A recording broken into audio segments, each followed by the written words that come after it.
Welcome everyone to another podcast or LogiCast. It's a podcast, but it's logical. My name is Blankakong. I'm joined by Gunner Eos, HadoWolf, no Esoteric, no Zedekizer tonight. They're busy being too cool to join us for this conversation tonight, but that's okay. Because tonight we're talking about bad habits in video games that affect other video games or real life tendencies. So I'll start.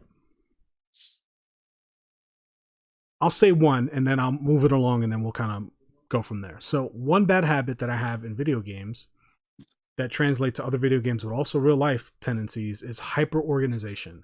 So if you know me, I love to organize things. I don't know why. I can't explain it to you.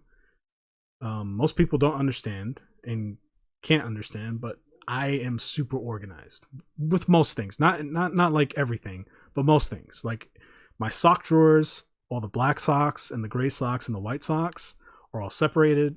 All the brands are different. So if I have Nike socks and I have, let's say, Adidas socks, they're never together. Like they're always separated. Adidas with Adidas, Nike with Nike. If I'm ever found with one Nike sock that's white and one Adidas sock that is white, even though they are the same length, the same texture, the same everything, I will throw both away because they do not match. They are not the same sock. And I'm the same with video games. So I'm the guy in Resident Evil, right? We'll use Resident Evil 4, for example, where they have the grid inventory system. I will spend an hour organizing that just perfect. And I know a lot of people do that, right? But it doesn't end there because that's like the common man organizational video game inventory system. I do it with almost every video game.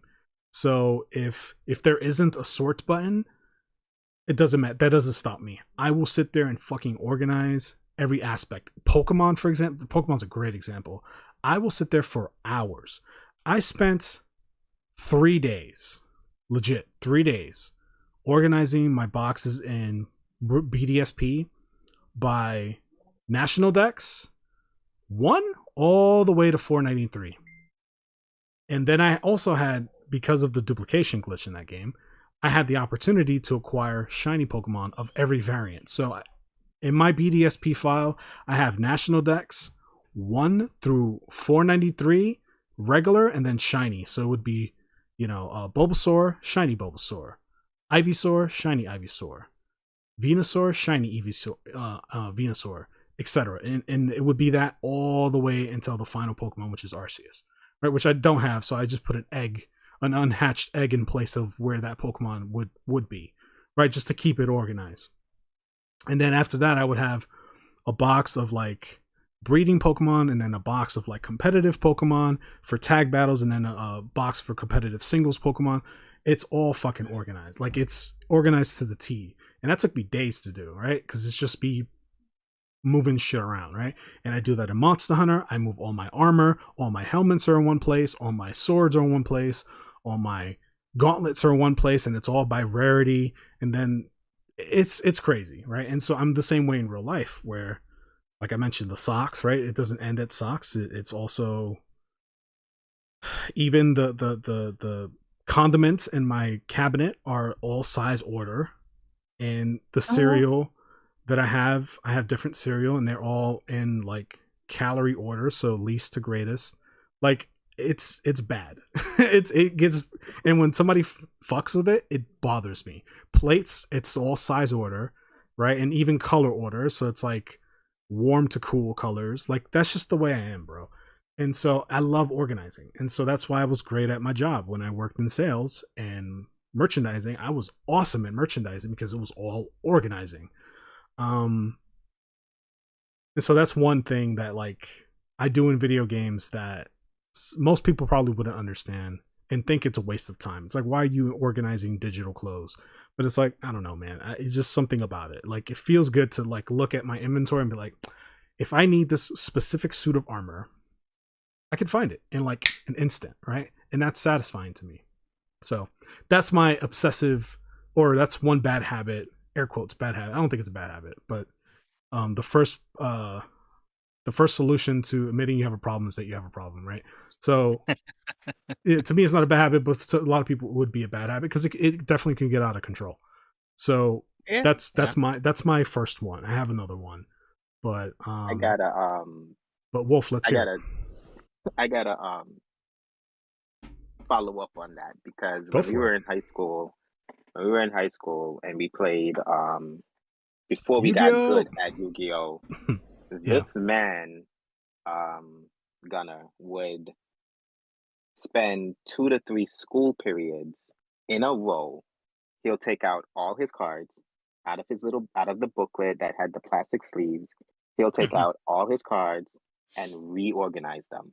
Whether he choose it to be by the type of the card, such as it being a fiend type or warrior type, then he'll organize it by it being a fire warrior or an earth warrior or Yep. a dark warrior. And while me and the other kids would just be playing the actual card game, he's next to me and he's just organizing things over and over. He'll get a new card and he'll organize that whole book all over again.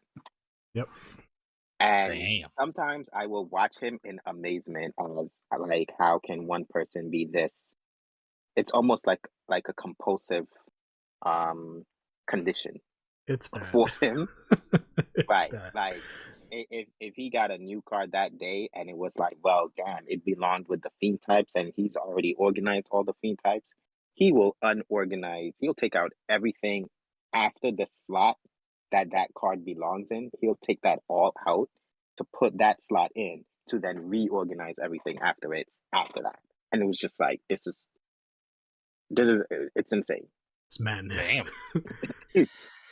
It's insane. So yeah, okay. knowing Some would him call for that a as medical long, condition, but others would just be like, just a way of life. for the 18 years that I've known him for, roughly, he's always been that way. So it is. I think it's close to That's 20, right? Because we started high yeah, school in almost 20. 2002. So this September would make 20 years. Would make 20 years, right? Damn. That's a long fucking time. Yeah, I feel like a dinosaur. Yeah. But so moving from Blanca's situation, mine, however, is exploits. Some people would say I'm an opportunist. Yep. I don't believe so. I believe I just like to make the best of my resources. That's how I look at it. But the way I do it is how it's affected me in video games is that I will halt a video game progress just to make sure that all my resources are in its prime or it's at its best. So, like, for example, when I played Final Fantasy IV, the remake on the DS, I spent the whole summer, and we all know the summer is what, 3 months? I spent the whole summer over leveling my characters in Final Fantasy IV because I didn't want to get hooked by I didn't want the difficulty of the game stop or slow down my progress. So I researched the best possible parts to farm, the best weapons I can get, how to get them in the most convenient or the most optimal way that the game offered. And I went with it. And it took 3 months for me to do it. But that's how I play. Even let's go back to Yu-Gi-Oh! Like Blanca can attest to this. The Yu-Gi-Oh! Cards that I like to use were never like the brute strength that a lot of people think I like because of the way I talk. They were always cards that would constantly replace themselves or constantly keep the resources in the game up. You know, You're inherently a control player. right, exactly. I mean, Yeah. I like control. I don't like not feeling in control. And we had this conversation last week. It's one of the reasons why I've been unable in a I guess my mindset has been unable to grasp Dark Souls series games because I don't ever feel like I'm in control. And I think that's an issue for me. So I even tried to play Neo the other day because I had started that game before and I just didn't feel I was in control of this scenario that the game was putting me in. So I stopped. I stopped it again. Like for me, I always have to be able to know the optimal way for me to go about this game in order for me to play it. I'm right now trying to get back into Fire Emblem three houses, and I loaded the game, and I saw my characters, and I put the Switch back in sleep mode, and I went to YouTube and Google, and I started researching what is the optimal way I can make these characters strong, and what are the optimal characters to play in this story mode for the class of one of the three classes that I've chosen to start with. And that took 3 hours into the night. So by the time I was ready to say, okay, well, this is my game plan, it was already 3 a.m. and I had work in the morning, so I couldn't even play. So I didn't even get past really the loading screen of Fire Emblem Three Houses before I did my research on how I can exploit this game to being powerful. Damn adulting. And a way that it's affected me, much like Blankakong has done, I'm in sales currently, and that's honestly affected me in a, I'm gonna say a good way, but a lot of my coworkers will think I'm overly competitive or I'm overly involved, where my exploits will go down to, okay, well, I have to make these sales. If I make this much, if I need to make this much sales and I want to surpass it as my own personal goal, what is the optimal way to go about it? And how many customers do I need to fit into this scenario for me to exploit it, to then go ahead and build the goal, or build up to the goal that I'm looking for. What is So the I metagame? What is the metagame? what what Yeah. is the metagame to sales? Yep. And one of the things, like for instance, we have to sell, I don't know, credit cards. So what is an optimal way of selling credit cards? You know, I'll sit there and I'll write out my game plan, and I'll say, well, this is why I'm going to do it. And if I do it with this many customers within the week, then I should make this much. Now, what is the easiest way to talk to each customer? Can I double on this? Can I double on that? You know, if a customer has a credit card already, there's a high possibility they do believe in getting credit cards and they may want another credit card. So what is the optimal way for me to talk to this customer or deal with this customer in the short amount of time I have them for, to then convince them to getting a credit card? So it's, for me, it's always like, I don't want to, if I don't have control, how do I get control? And how do I maintain my control? That's a habit that I have. And even in my household, there's still a sense of control that I exhibit. And then they'll look at me, like my family will look at me as if I'm weird, or my son will try to understand like what's going on with me. But it's just like this is how my life is designed, and I have to get it done this way because this is the optimal way of getting it done. So it can be bad. It can be bad. Some would It can call be that bad. toxic masculinity. Some would. Some would call it that, but I mean, I wouldn't. No, But I'm not abusive about it. That's good. but it can be. It But can turn into right, abuse, right?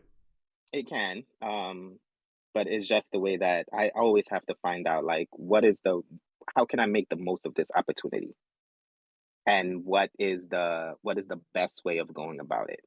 So it's just the way I am. When I play Pokemon, the Pokemon that I use are control types.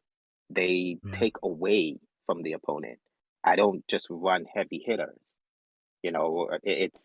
It's more like every time the opponent sends a new Pokemon, a million things happens to them, and then that Pokemon is nerfed to hell, and then they don't know what to do.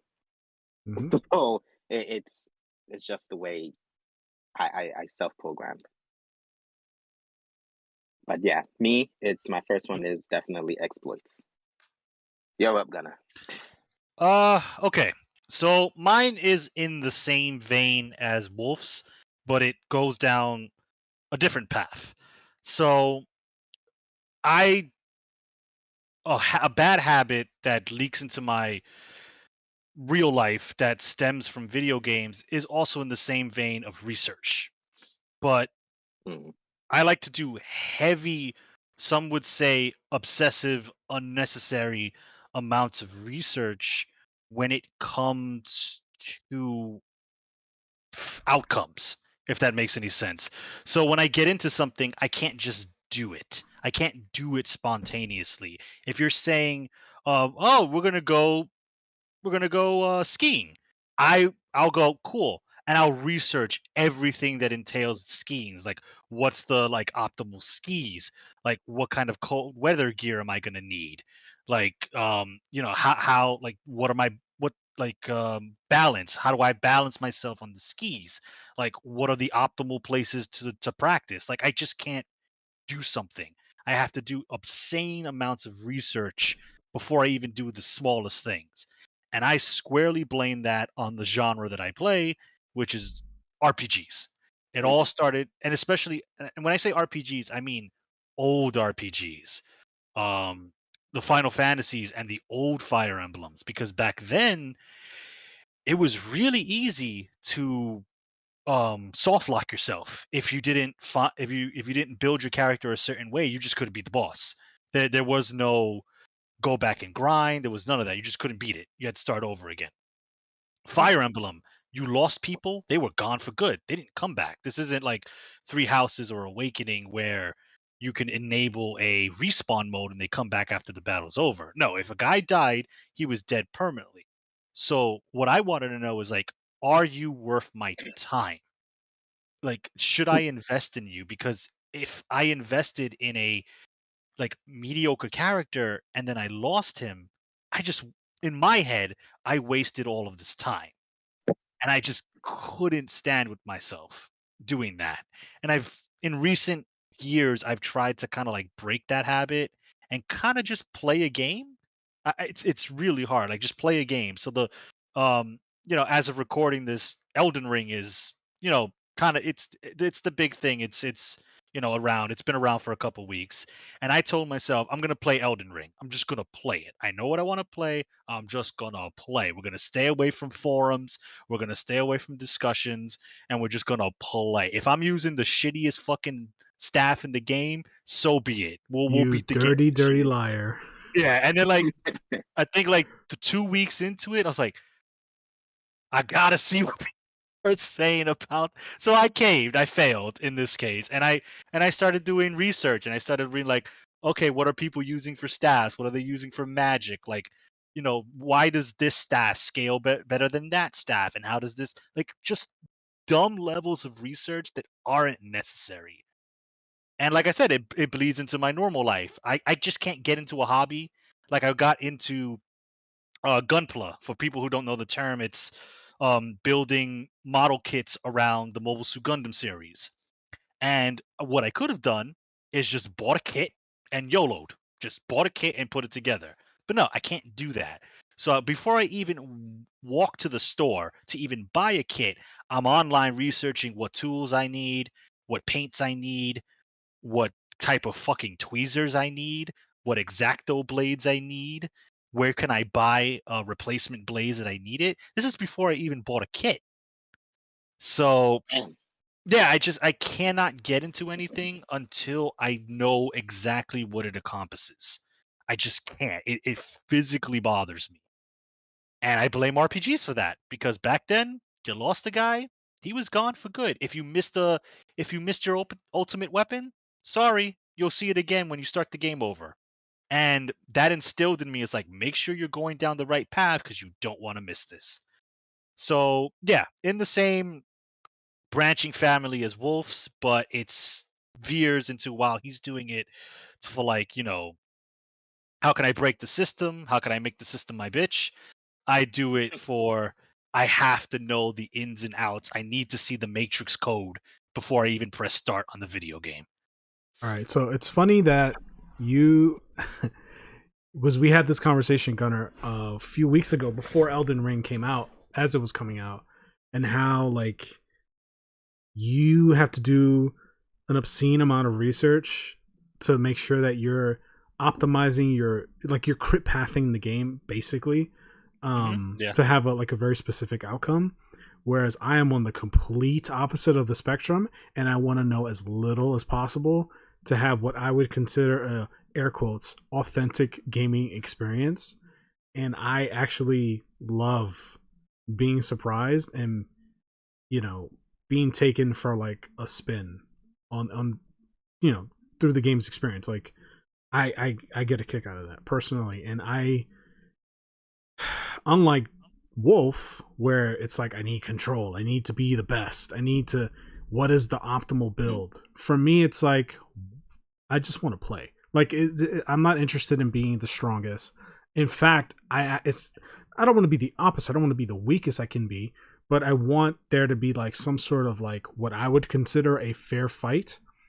And it's funny because before we started recording tonight, me and Gunner were talking Elden Ring, and as of the recording, the latest patch has been live for Elden Ring, and I have no idea what the patch entails. And Gunner kind of broke it down for me and told me that there was just a bunch of nerfs on some strong techniques and weapons in the game. Yeah. And for me, it's like, it's funny you say that, because there's the weapon I've been using, because I've been using a faith build. It feels really strong, and I think it's less that the weapon is broken or OP, and more that because the game doesn't level up with you. I kind of went to areas that I skipped inadvertently. Like I didn't purposely skip over these areas for any reason. It was just it's an open world game, so I just in the beginning. Yeah, I just didn't go that way, and so these areas that I had skipped were actually supposed to be areas I should have visited already. And now, so I'm going back there to explore, and I'm killing bosses in 2 hits with this holy sword that I have. And I'm like, this shit feels like I'm about to retire the sword and get me a bullshit fucking claymore and just play with that, because it's like, it just feels too strong. I'm like, why am I killing things in 2 hits? Like, this doesn't feel correct. Because that is correct. You should be killing things in 2 hits. No. Things kill you in 2 hits. Why you shouldn't kill things in 2 hits? Why should the monster kill you in 2 hits and you take 40, 50 hits? Because I'm a human man, and this thing is a 40-foot fucking colossal golem. Like, well, that logistically speaking, you have says no. Right. So I need to put that shit away and pick up a claymore, a level 2 claymore, and just play with that, because it feels more correct. It's like you have like if you were Superman, you would walk around with kryptonite on your neck because you feel too powerful. Yeah. That doesn't make that it's just off. It's just so off. Like, see, like, well, it's funny you say it, like, well, you retire it based on like feeling, like I feel this is too powerful. Me, I'm opening up the spreadsheet and I'm opening up the comparison tool, and I'm like, okay, is this the most powerful one? What happens when I get S scaling in faith? Okay, let me compare it to this weapon. Okay. So after my analysis, this weapon at max upgrades compared to these 3 other weapons gives me 50% better scaling. Okay, we're going with that.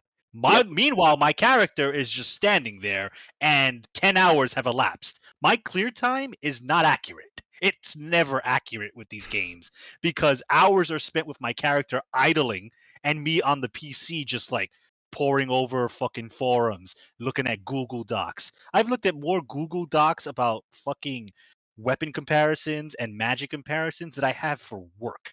And that's a whole.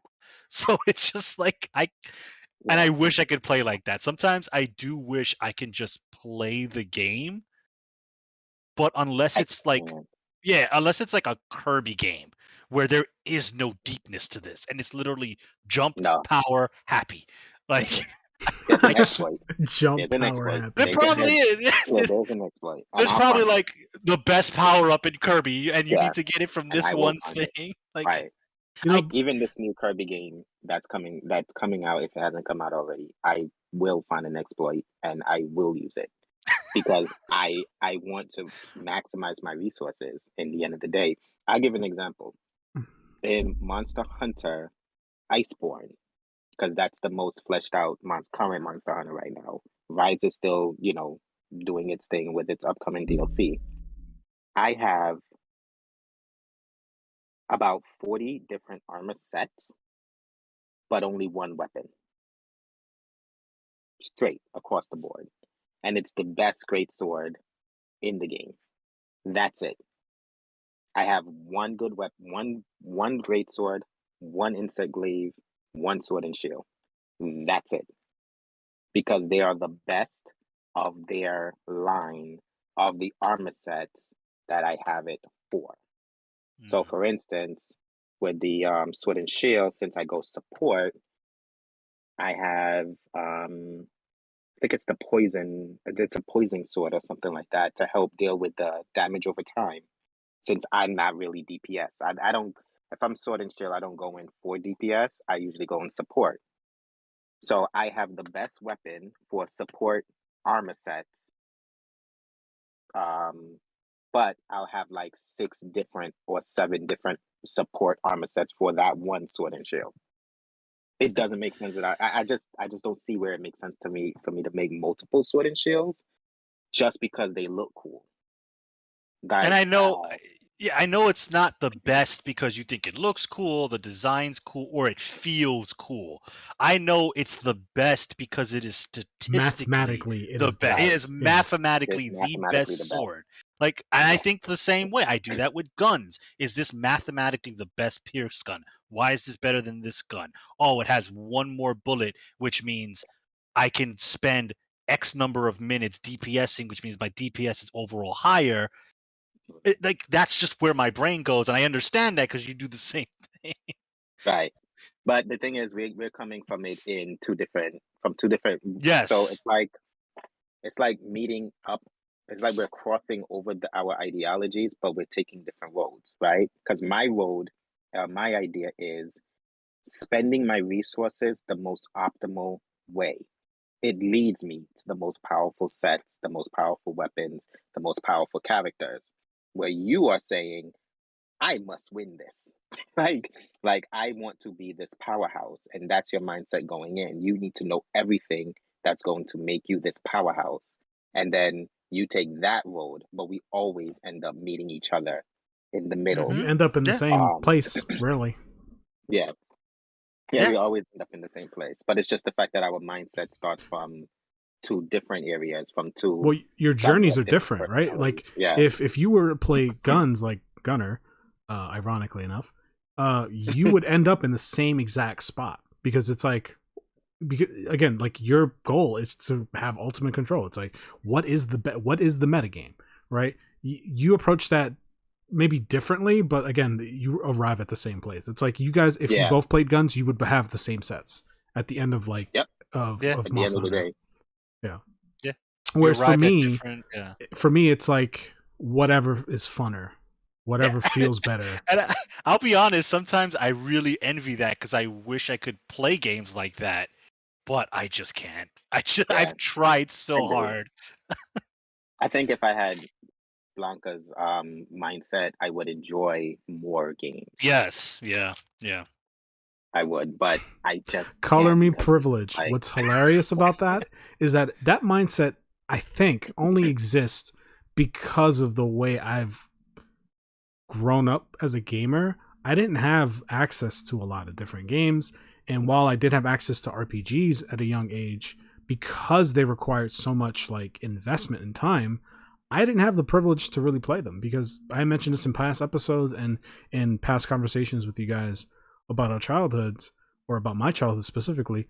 It was 2 days a week, 2 hours each day, and that 2 hours gets cut in half because I have to split it with my brother.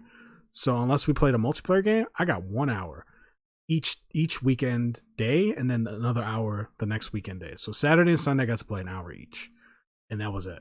So I had to just have the most fun I could in that hour. That was the goal. The goal was just like, I'm just gonna have a good time for this hour, because this is 1 hour out of 24, out of however many hours in the week, and every other hour I have to either sleep, do schoolwork, or find another source of entertainment, which stemmed from playing with action figures, or playing tag or hide and seek with my my cousins or my brother, or fucking catching flies and cutting their wings off, or finding something to do. Like, I literally did that.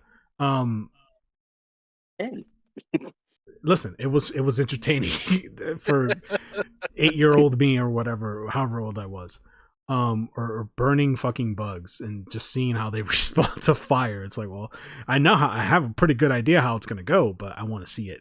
So anyway, yeah, and I think that's what makes our group very interesting, is because we are all, there's a lot of overlap and similarities, but the differences are fucking massive. Like when you really break it, like if we were to sit down one day and break down all of our personalities and interests and how we approach things and kind of compare that data, I think it would be pretty eye-opening. It's like, how are we friends? Like, how do we coexist?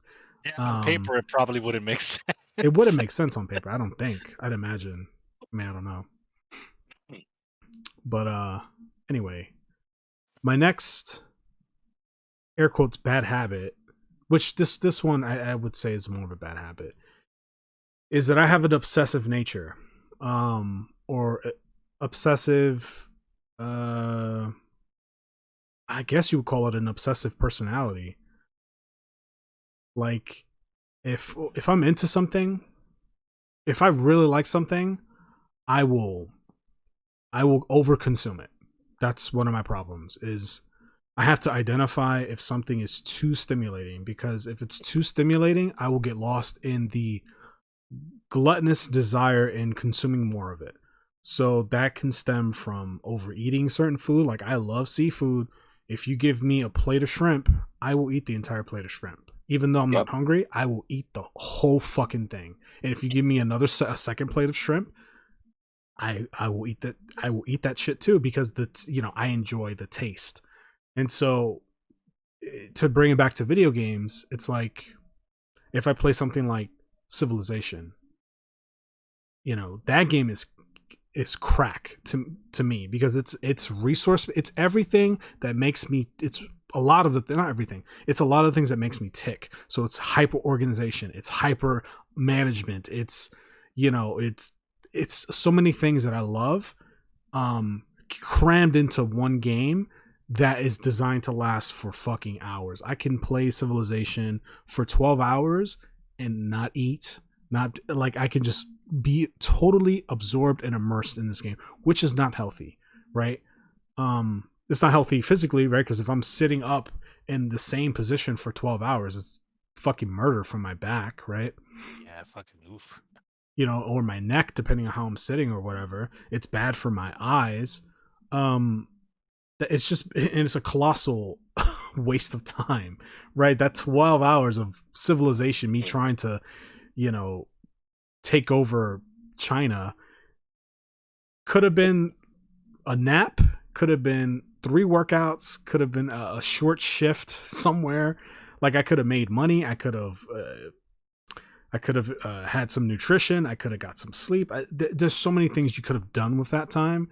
And like, somebody like Gunner or Wolf will look at that investment of time on paper and go, you're fucking crazy. You could have maximized so many other, air quotes, life stats with that same amount of time. What did you level up playing Civilization for 12 hours? Absolutely nothing.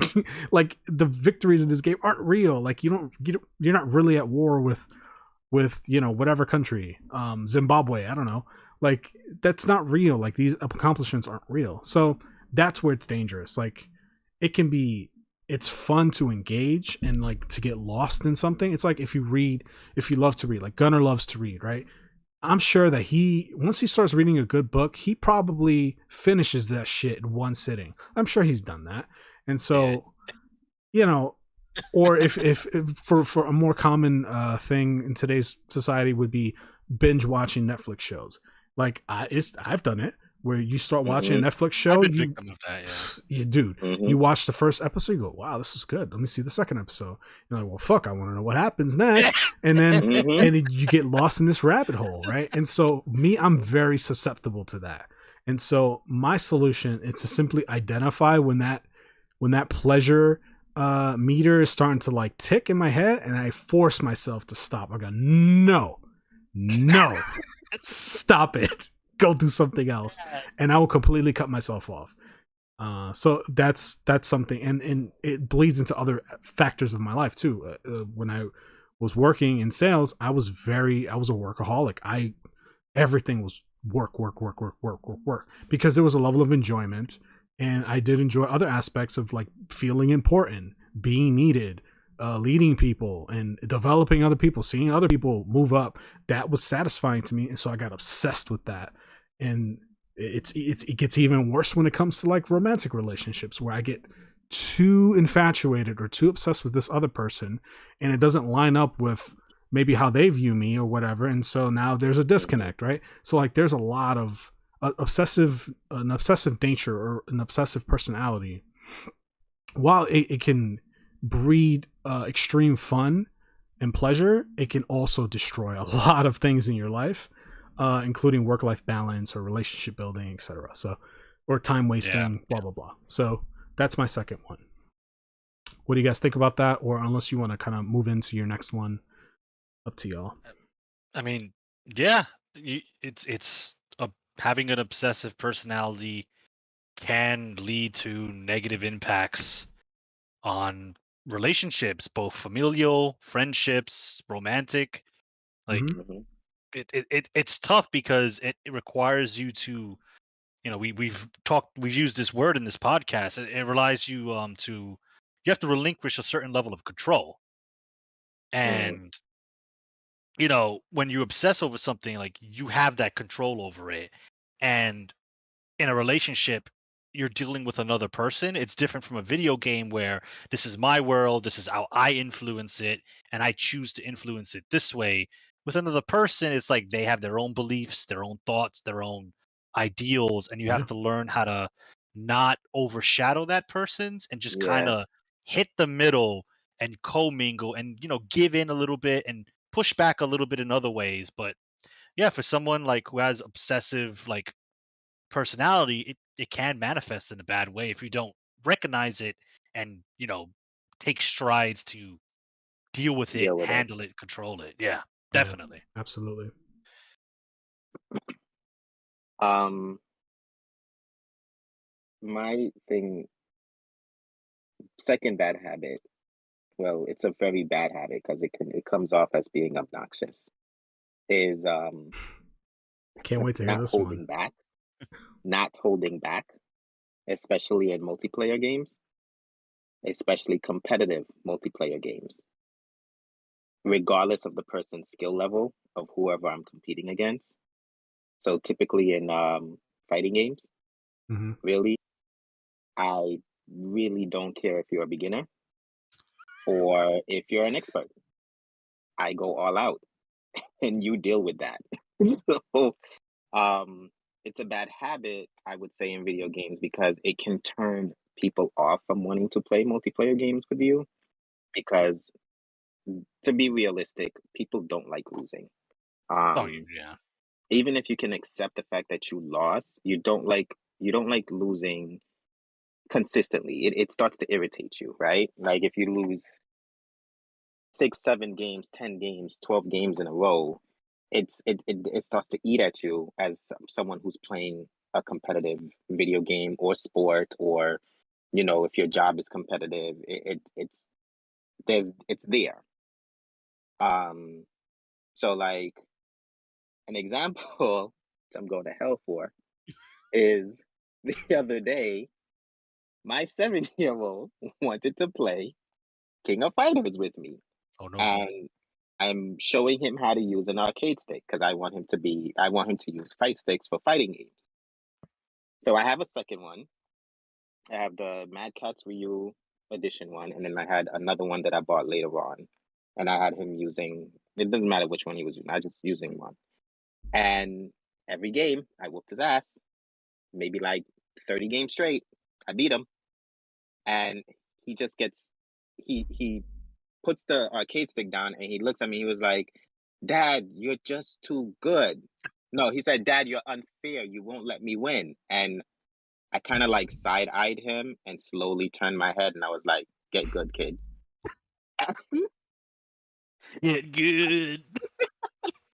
Sounds like toxic, masculine. No, I'm kidding. Go ahead. I told my 7-year-old to get good in a fighting game. I was like, "Oh Lord." I mean, At that moment, I knew he was my son because he picked up the arcade stick and said, "I will," and we kept going for like 20 more games. So at least he has the spirit that to be competitive. But at the same time, even my 7-year-old offspring, I don't take it easy on. And it gets bad in real life because, again, I'm going to refer back to my job, which is a sales position job. The coworker that I got hired with, she has very little experience in sales prior to the job. So she cannot sell or talk to customers the way that I can. And they did a little competition when we got started in our second fiscal quarter, well, fiscal year. And they was like, me versus her. Let's see who can get the most sales revenue in 3 months. And I said, really? So my manager at the time, she said, remember, this girl isn't as experienced as you are. So I don't know if it was a joke or to be taken seriously, but I was advised to take it a little easier to keep her confidence up. I blew that chick out the water. Yeah. I did it so bad that the rest of the store, the other teammates, started helping her with SR points, with sales revenue. They literally started helping her to try to keep up with me. But at that point, I had already doubled my expectation, and I was on my way of tripling it. And that's only because they put me in a competitive scene, and I knew that I knew that once you make me once you put it in a competitive spirit, I must win. I will not hold back. You guys saw the spider pumpkin that I did for Halloween for Yeah, my that job was competition. That's pretty sick. Yeah. So it's like I don't hold back regardless of the person's skill level at whatever you are placing me in. Even if I know I'm not that good at it. I give it my all. So it can be bad because it was discouraging to her. She felt away because she lost badly. well, yeah. I'd imagine. And me telling my 7-year-old to get good in a video game isn't exactly role model like. So what you're saying is that you're probably not going to be the little league coach. No, I couldn't. Yeah. I'd be like, get your little ass over there and win that, get that. I'd imagine score. parents Like, would hate you because you would bench they would. kids. Like, nah, I'm not putting them on the team. Are you him, Johnny? Ma'am, Nah. quite frankly, your son's ass. I'm gonna be real with you. Listen, the only reason why Johnny's still on the team is because you keep bringing the orange slices for free. So keep bringing those orange slices. He has a spot on the bench. He ain't getting on that damn field though. It's like I'm not wired to understand that there are levels and not everybody is on the same level. So I always expect everybody to be on the level of me or better. And if you're not, then I'm just going to take the opportunity to continue to practice on you. So like when we was in college and I discovered Wolf as a main character for Smash Brothers, that day my opponent allowed me to use my tank consistently. And because he allowed it, I didn't really care what his skill level was at that moment. I abused it. I exploited his weaknesses and took my victory, regardless of the player skill gap between the two of us. Yeah, that's me. I'm a toxic gamer when it comes to multiplayer. Okay. All right. So okay, I'll go next. This seems to be the theme of the night where me and Dev will start on the same path. I mean, Wolf will start on the same path, and we will diverge to come back at the end goal, because mine is kind of similar, not really so much with multiplayer games because I'm not the biggest fan of them. I have played them, we've played them together. And to use the fighting game examples, when we were fighting me and Wolf and Zeta Kaiser, In our little group, they are what I call they're naturally good at fighting games. Like they'll pick it up and they'll train for sure. They're not like busting out 40 hit combos day one, but they know what they're doing. They like if it's a race, they start at the 2 position and I'm at like the 5 position. So they're ahead of me by default. And just like Wolf, Kaiser would just play and he wouldn't really these they wouldn't really like baby me.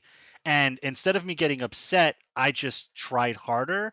And then that's when I kind of realized that fighting games just weren't my jam. But, where somebody would say, oh man, Wolf's a fucking asshole. He fucking couldn't even let me win a game. I'd be like, you know what? I respect that because if I won because he accidentally dropped his 12 hit combo on me, it wouldn't feel like a win. It would feel more disrespectful and just demoralizing. So like, oh, you know what? Here you go. I'm not gonna perfect you for the 12th time in a row. You can hit me. But Okay. I understand where people would see that as asshole behavior, but I see it differently. But that's just me. And on that topic is a bad habit I have that again stems from video games and has a tendency to leak out into the quote unquote real world is coming to terms with not everyone is doing the same level of research that I'm doing, and me watching someone play a game realizing they are playing the most suboptimal garbage builds out there and holding back the I feel innate personally urge attacked. I'm just kidding. the innate urge in me to say, why are you using a dex weapon and you're pumping strength? They don't scale properly. You're doing it wrong. And I have to come back and say, it's not you playing. This is not your game. This is their game. Let them play however they want to play. Just shut up. And there have been plenty of times in streams, and we're going to name drop in Logical Gamers Uh-oh. and sometimes Blankakong, where I would see like Logical use a build, and I'm like, it's not going to work. You're suffering, and you've been fighting this robot for 4 hours because you're using the wrong thing. And I'm just watching. I'm just trying to watch. I'm not trying to write a paragraph saying this is why you got to get this weapon because it does this and that and that and that. And when he would stream Souls games and when he streams Elden Ring, I'm gonna have to fight that back because I know not everybody is not doing the insane fucking levels of research that I'm doing. And it's just like, just watch, be a spectator, let them play. But and that leaks out into the real world, like with that, and I'll see people doing something wrong, and it's just like, why are you doing it like that? There's like 20 different better ways to do it. Why? Because it's fun and I think it's quirky. Yeah, but you're wasting your time. And I have to Yeah. realize that not see, I like I said, is the theme of the night. Like not everybody thinks that way, and their way of thinking just isn't wrong, and mine isn't better than theirs. It's just different. And especially when it comes to things that are supposed to be fun, I have to realize that not everybody works that way, and I gotta just let them ride and let them play. And if they ask for help or tips, I do it, but I don't force my encyclopedic fucking knowledge of a katana and why it scales this way on a person unless they ask for it. So that is a thing that I'm dealing with, and I try to be good about it, but sometimes I have to tab out of streams because it's like I cannot watch you play like this because you could have been done with this 3 hours ago if you just did this. And but instead of like verbalizing to that, which I would in the past, I'll just remove myself from the situation because it's better than sounding like a fucking dick to somebody who's just trying to have fun. So yeah, that's my third one. That's my third one. I'm just trying to not be a huge backseater and drop my knowledge penis on the table and say, "Hey, look at it. It's bigger than yours." That's so That's a gross. What are you gonna say, yeah, Wolf? that is no, I was gonna say that I definitely can understand that. I definitely can understand that because I'm not a stream watching kind of person, but I have seen a streams and I've seen people play games that I'm passionate about. And once they start doing something wrong, it's like just like why Yeah. Yeah. why did you waste that? Yeah. I watched a stream of a guy who was he was playing RCS at the time, and I just loaded it. I it wasn't anything serious. I just was looking for information, and I thought he would have had it. So I tried listening onto his stream to see if he'll, if I'll catch up on anything. And he's just like throwing Pokeballs at the Pokemon, and it's just like, stop. Like it doesn't. It's not working. Just stop. Like this is like you have to change your game plan. You're going in with the wrong strategy. Just stop. like why are you burning your why are you burning your resources? Like this is a waste of resources, and it just became a man. I was like, this is why I don't want Yeah. to. Yeah. It's really bad. Like I try to watch things that are when it comes to streams, I try to watch it if it's more informational. Like I'll go back to fighting games if the person is in practice mode with a character that I like to use. I'll watch that because they'll probably discover something that I could use. Um, but other than that, it's just like I can't watch people play like adventure or story based. I tried watching a friend play Fallout a couple years ago, Fallout 3 when it first came out. That was the most boring, struggling, painful experience of me watching any kind of any person play a video game in my entire life, because I guess their game plan is to read every little thing that is in a room or to examine every little thing. Is like this is not fun. Like like move forward. Just like progress already, because in the end of the day, everything that's in that thing is not helping you. The Right. information you're reading isn't helping you. It isn't going to make you stronger. It isn't going to make you fight enemies better. No. So what's the point of reading it? Like, are you that much into lore? YouTube exists. Watch a YouTube video. Someone will explain it to you. like do that. As of right now, you need to build your resources and go out and explore this video game world that the developer took time to develop. It's just like I couldn't do it. It was maddening. I had to leave. I think that's the best case, right? Just Yeah. remove That is. yourself Yeah. from the situation Yeah. entirely if you find those toxic, like, and I feel like that's a term that's used a lot. Toxic, like it's used for everything. When you find those like less than positive emotions manifesting, it's like, okay, get out, right? Mhm. And to end, I'll say this, and I didn't have this on my list, but you guys prompted this one in my mind. One bad habit that I have, and I think it's lesser now than it was before. In fact, I know it is because I've gotten better at controlling this. Is knowing when to pick my battles and knowing when to assess a situation and changing my strategy. This is something I didn't do before. So I'll give you an example. No.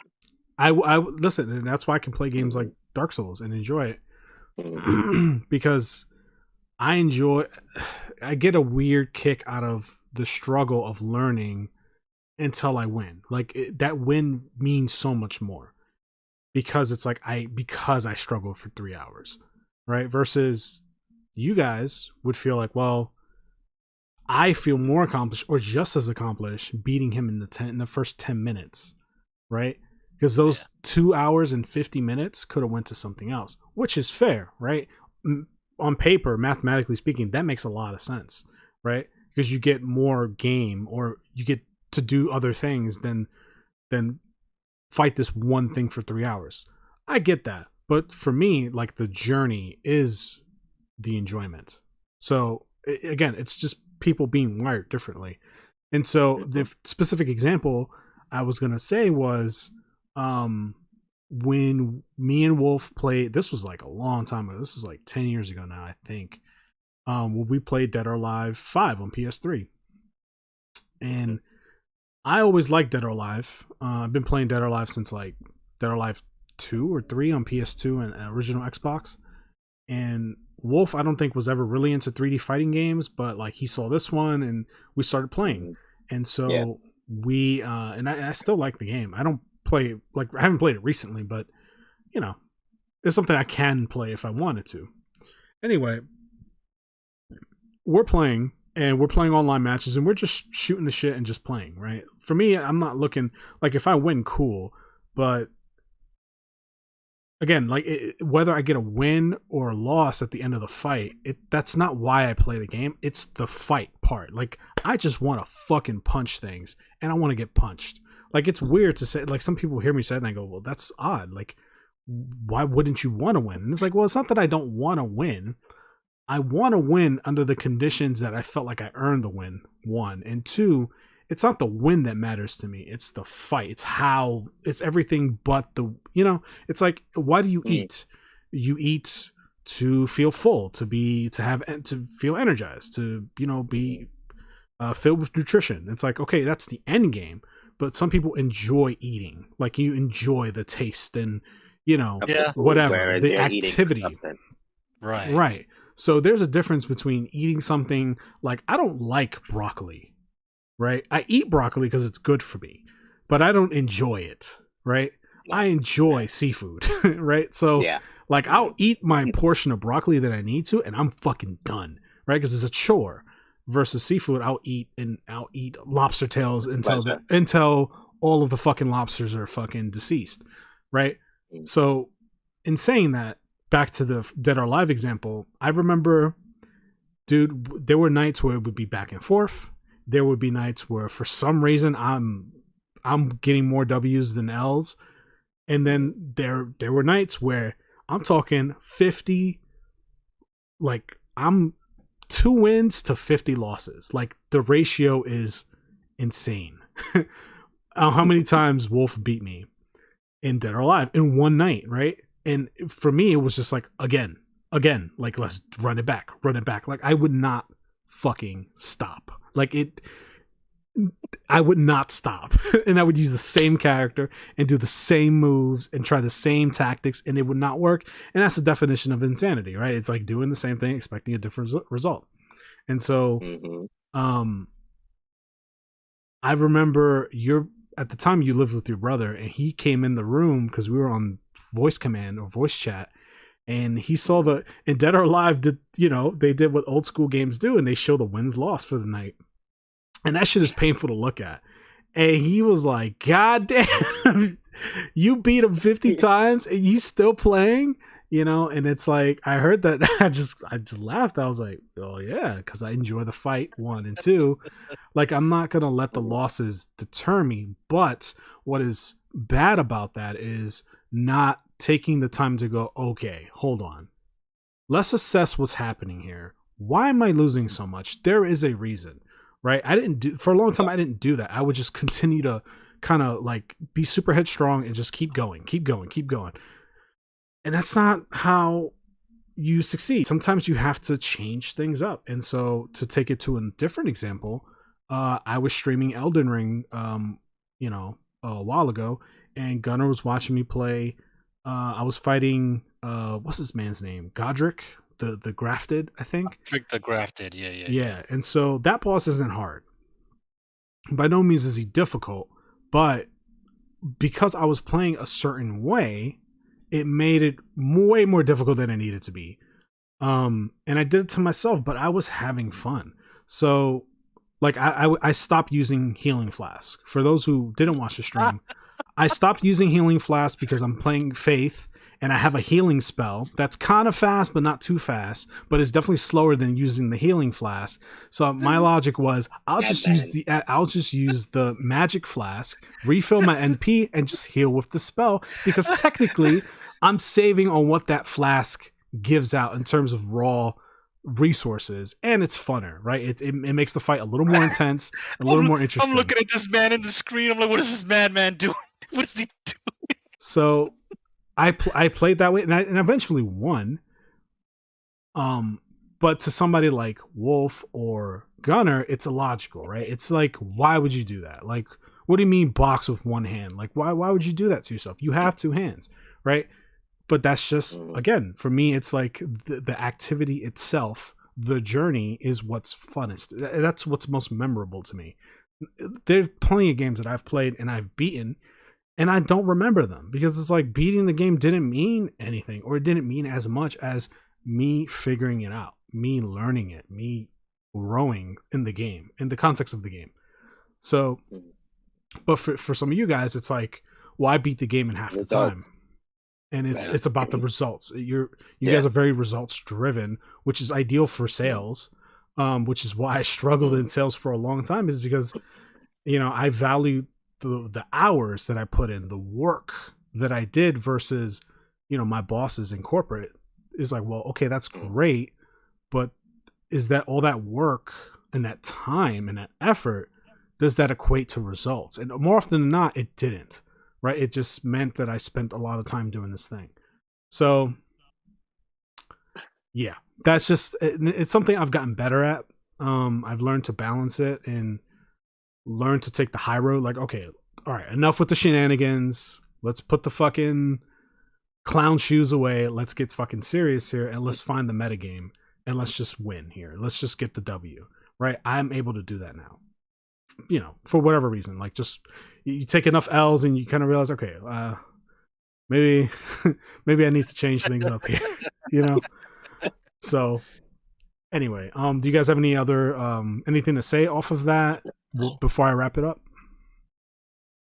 No, I think that's definitely a growth I've seen in you, because I can tell you, man, we've for the 20 years we've been playing video games, card games, any kind of games together.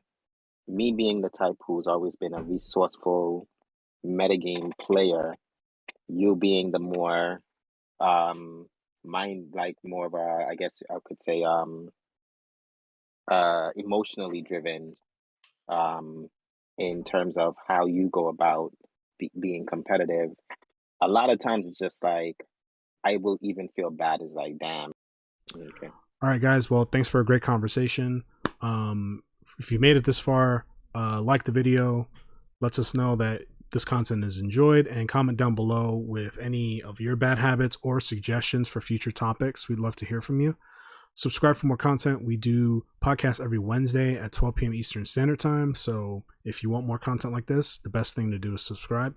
We also do 2-minute reviews every Monday at 12 p.m. Eastern Standard Time. So we stream different kinds of games, and once we complete those games or get far into those games, we usually do a 2-minute review, kind of sharing our overall thoughts on said game. So if you're interested in that kind of content, check us out as well.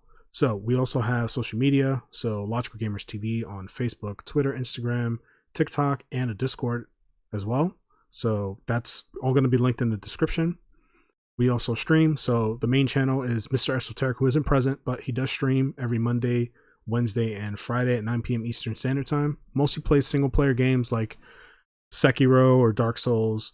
He's currently playing, as of this recording, he's playing Horizon, but he will be playing Elden Ring and other games in the future, so check him out. I stream mostly retro and indie titles. I stream mostly Sundays, but that doesn't always happen, so just definitely check me out and follow so that you're notified when I go live. Guys, thank you so much for a great conversation. Catch you in the next one. Peace.